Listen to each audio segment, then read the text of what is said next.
warahmatullahi wabarakatuh. Para pemirsa, di sini akan menjelaskan sedikit tentang aplikasi koperasi simpan pinjam dengan AppSeed. Di sini saya membuat multiple user, ada super admin, dan untuk user, di mana nantinya aplikasi ini bisa digunakan juga untuk anggota-anggota koperasi. Baik, kita mulai. Di sini akan coba kita masuk dengan level sebagai super admin. Username kita masukkan dulu, password masuk.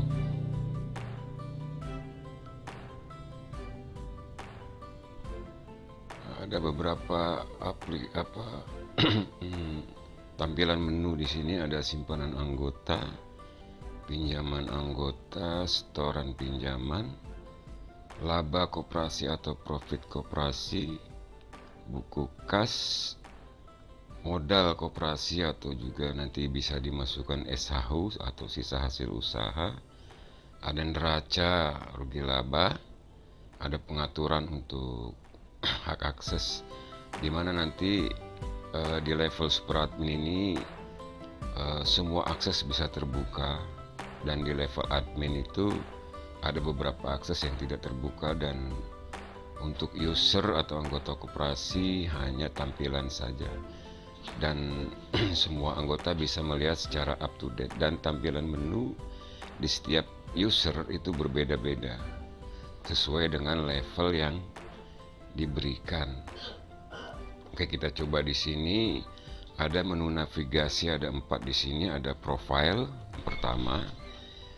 Di sini profile ini berisi tentang pengguna yang sedang menggunakan atau user yang sedang menggunakan aplikasi tersebut.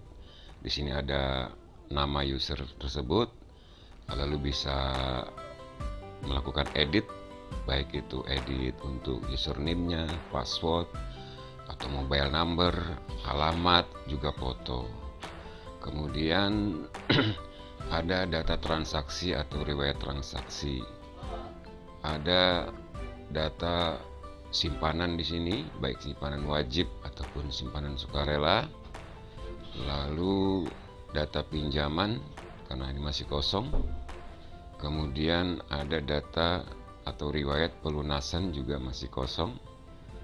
Ada data pembayaran di sini juga masih kosong karena belum melakukan sama sekali transaksi, karena aplikasi ini masih kosong dan hanya berisi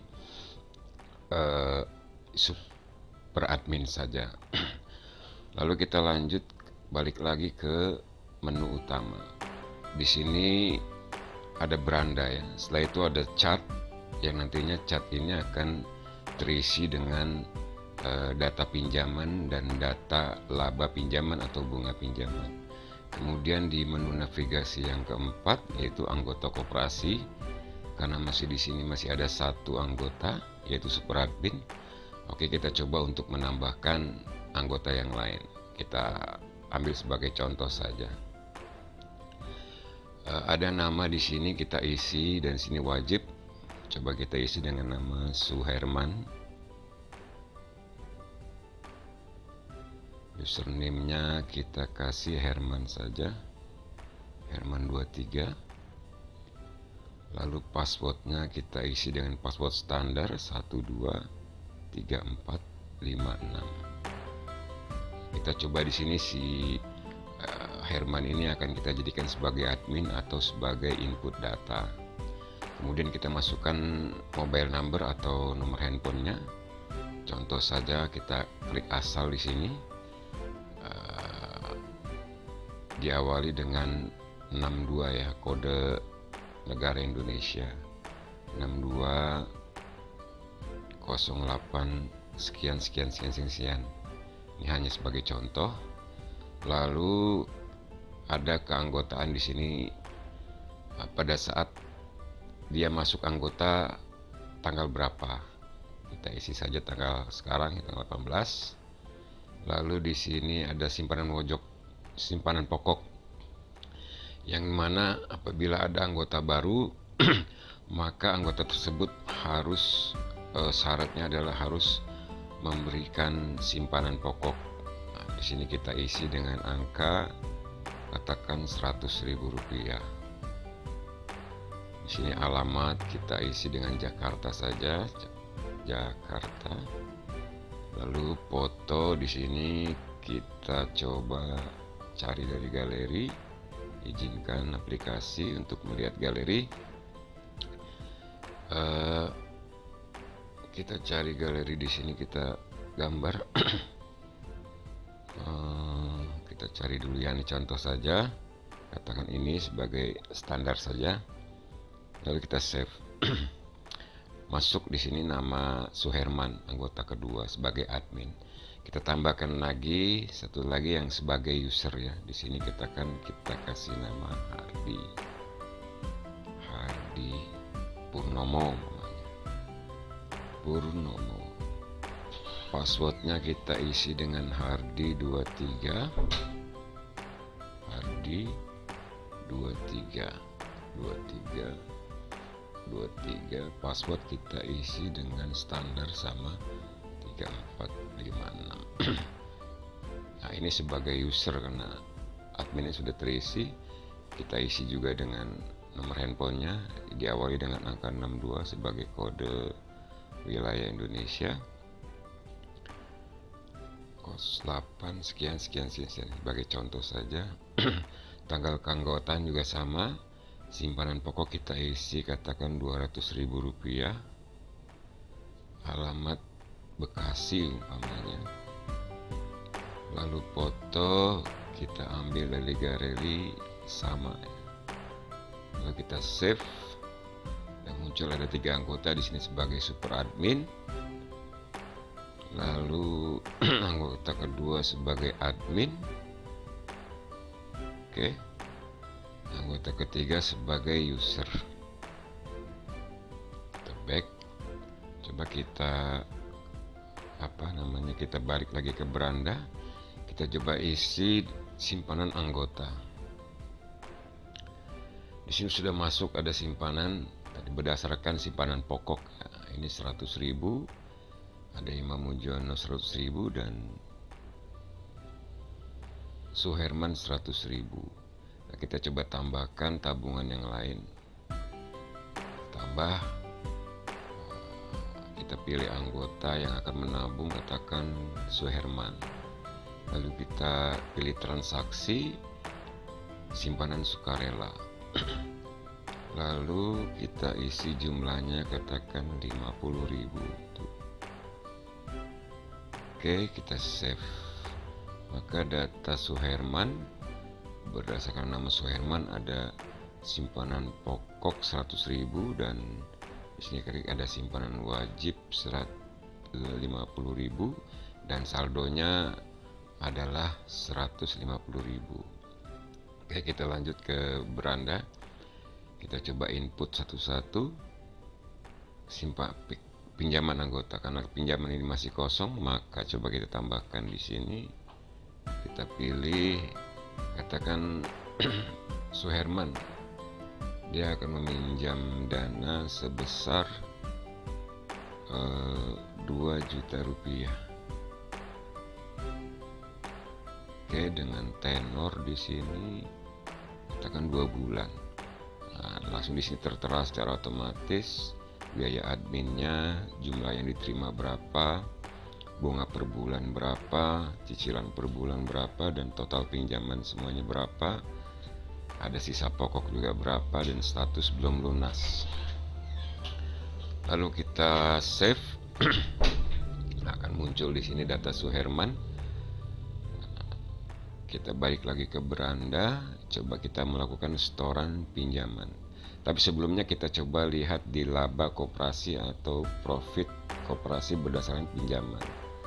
Ada sudah muncul ya di sini data. Kita klik coba Ini bulan Februari 2023. Tanggal pinjaman tanggal 18 tadi, jumlah pinjaman adalah 2 juta, bunga pinjaman 100.000.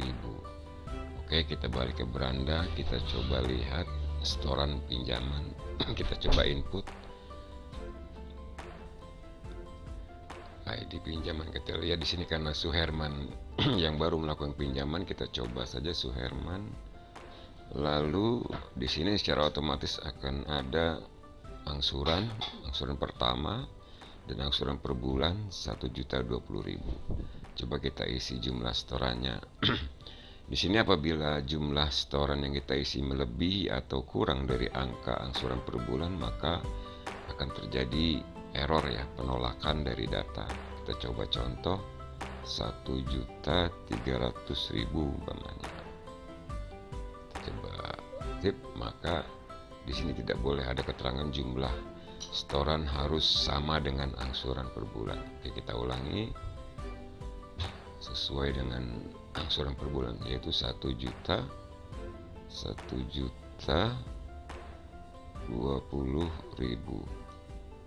Oke, kita save. Di sini keterangannya ada sisa pinjaman 1 juta, sisa pokok 1 juta, status belum lunas. Kita save. Lalu kita balik ke beranda. Kita lihat di sini simpanan anggota. Kita lihat pinjaman anggota. Di sini akan berkurang ya. Tadi isinya 2 juta karena harus sudah melakukan pembayaran, maka pokok pinjamannya akan berkurang menjadi 1 juta rupiah. Kita balik ke beranda. Kita lihat laba koperasi atau profit pinjaman ini akan bertambah karena yang tadinya 100.000 menjadi 120.000 karena ada penambahan dari setoran pinjaman atau setoran pembayaran sejumlah 20.000, yaitu bunga setoran atau bunga pinjaman yang dijatuhkan per bulan sebesar 20.000. Di sini akan terus bertambah sesuai dengan setoran yang akan dimasukkan. Lalu di sini kita lihat neraca ya. Karena ada kas koperasi di sini 19 itu karena sebelumnya saya sudah memasukkan modal awal sebesar 20 juta. Kita lihat modal awal 20 juta. Kita kembali, di sini ada simpanan wajib dari anggota yang dari 3 orang 100.000 jadi 300.000. Ada simpanan sukarela 150.000. Lalu ada pemasukan dari laba yang dari pinjaman tadi. Lalu di sini total atau jumlah neraca yaitu 20 juta. Ini harus seimbang ya antara jumlah aktiva dengan jumlah pasiva totalnya. Nah, di sini di aktiva ada kas koperasi ya, berarti kas koperasi atau saldo koperasi atau keadaan keuangan koperasi saat ini. Lalu ada piutang anggota karena tadi si Suherman sudah melakukan setoran pinjaman sebesar atau cicilan pertama sudah dilakukan, maka piutangnya berkurang menjadi 1 juta. Karena kita belum ada pengeluaran, maka pengeluaran masih 0. Oke, kita balik ke beranda. Lalu kita coba lihat di pengaturan. Di sini pengaturan ini berfungsi untuk admin dan super admin, yang mana bisa melakukan pengaturan khususnya hak akses ya. Contoh ya, hak akses ini aktiva. Kita klik aktiva di sini, kita edit.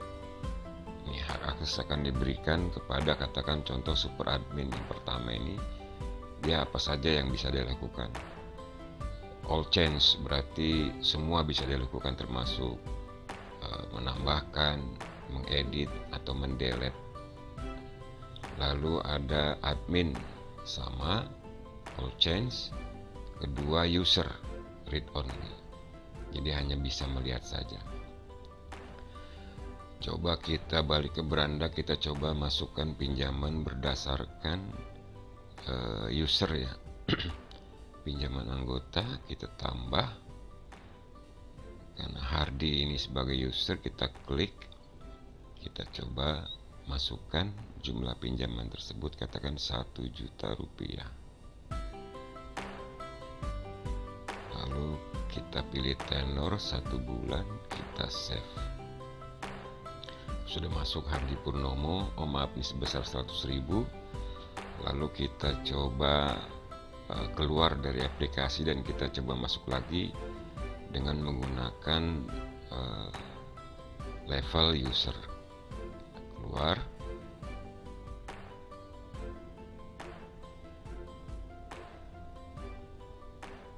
masuk. Nah, kita coba ya, masuk sebagai level user ya, Hardi 23, passwordnya standar 122345. Masuk.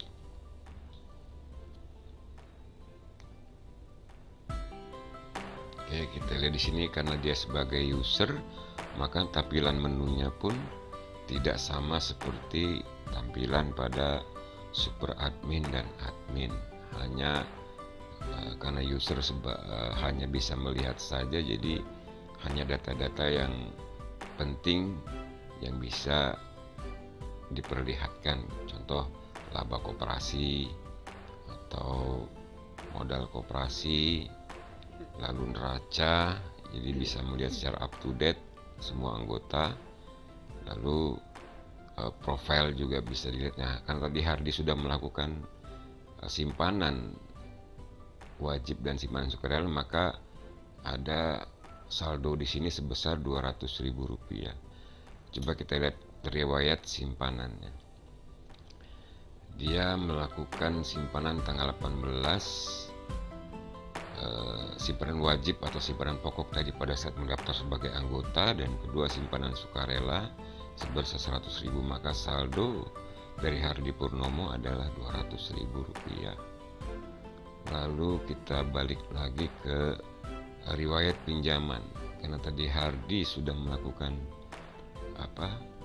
pinjaman sebesar 100.000 dengan tenor 1 bulan dan belum melakukan pembayaran, maka rincian pembayarannya belum ada, hanya data pinjaman saja yang tampil. Lalu pelunasan, karena Hardi Purnomo ini belum melakukan pelunasan, maka belum ada datanya. Pembayaran pun sama, karena belum melakukan pembayaran. Demikian penjelasan sedikit tentang aplikasi Koperasi Simpan Pinjam, dan akan kita lanjutkan dengan cara pembuatannya. Sekian, terima kasih. Assalamualaikum warahmatullahi wabarakatuh.